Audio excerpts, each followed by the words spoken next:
आणि आता पुढची बातमी बघूयात। राज ठाकरे यांनी निवडणूक आयोगाला प्रश्न विचारला की सत्ताधारी पक्षाचे नेते उत्तर देण्यासाठी मैदानात उतरले। राज ठाकरेंनी रविवारच्या भाषणामध्ये आक्रमक पवित्रा घेतला होता। विधानसभा निवडणुकीमध्ये मॅच फिक्सिंग झाल्याचा आरोप करण्यात आला होता। मतदार यादी स्वच्छ केल्याशिवाय निवडणुका घेऊ देणार नाही असा इशारा राज ठाकरेंनी दिला।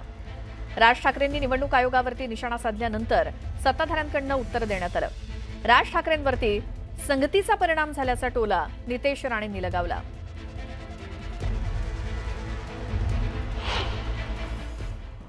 आणि आम्ही जे निवडणूक आयोगावरती बोलतोय, निवडणूक आयोगाला ह्या याद्या सुधारा म्हणून सांगतोय,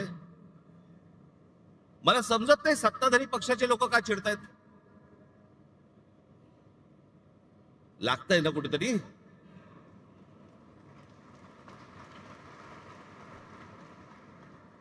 आम्ही निवडणूक आयोगाला प्रश्न विचारले की सत्ताधारी उत्तर देतात, तुम्हाला कोणी विचारलं?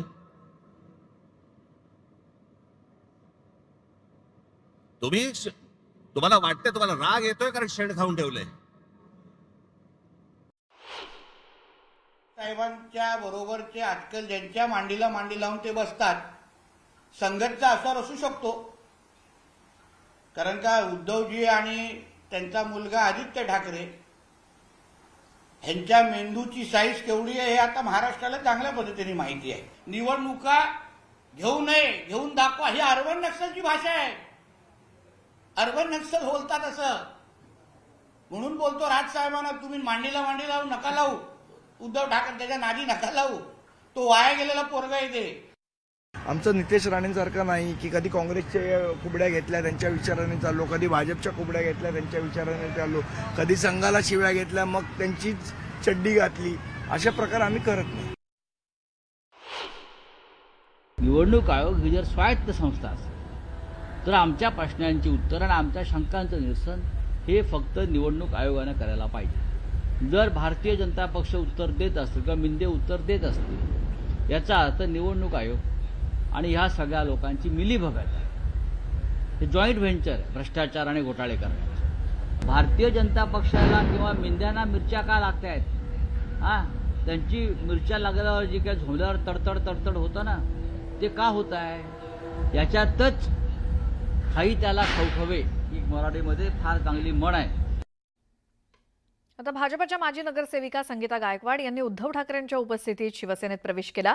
नरकासूर कोण आणि त्याचा वध कसा करायचा हे तुम्हाला माहिती आहे असं सूचक विधान ठाकरेंनी यावेळी केलं। तसंच नाशिकमध्ये मी पुन्हा येईन असं उद्धव ठाकरे म्हणालेत, ज्यानंतर उपस्थितांमध्ये एकच आशा पिकला। आजपर्यंत जे मतचोरी करून तिकडे बसले होते त्यांना वाटलं होतं की त्यांची चोरी कोणी पकडू शकणार नाही, पण त्यांची चोरी चोरा सकट आपण पकडली असल्याचं त्यांनी असं म्हणत भाजपला टोला लगावला। नरकासूर कोण ते वेगळं सांगण्याची गरज नाही। तो वध, त्याचा वध करण्यासाठी आपण शिवसेनेत आलेला आहात। आता हा प्रवाह सुरू झालेला आहे। आजपर्यंत जे मतं चोरी करून तिकडे बसलेत त्यांना असं वाटलं होतं की त्यांची चोरी कोण पकडू शकणार नाही, पण चोरी चोरात सकट आपण पकडलेली आहे। आणि आता या चोरांना हद्दपार करण्यासाठी काही आपण जे म्हणालात की सर्व मराठी माणसं आणि त्या मराठी माणसांबरोबरच जे अमराठी आहेत ते सुद्धा एकत्र आलेले आहेत आणि येत आहेत, कारण कोणालाच हुकुमशाही नकोय। भारतीय जनता पक्षातल्या सर्वच कार्यकर्त्यांना आज एक विनंती करतोय की आपण काय करत आहात आणि कोणतं विष पोसत आहात याच्याकडे एकदा नीट डोळे उघडून बघा आणि इतिहासामध्ये आपण या पापाचे धनी म्हणून आपली नोंद होऊ देऊ नका, हीच त्यांना मी दिवाळीच्या निमित्ताने शुभेच्छा आणि एक नम्र विनंती करतोय।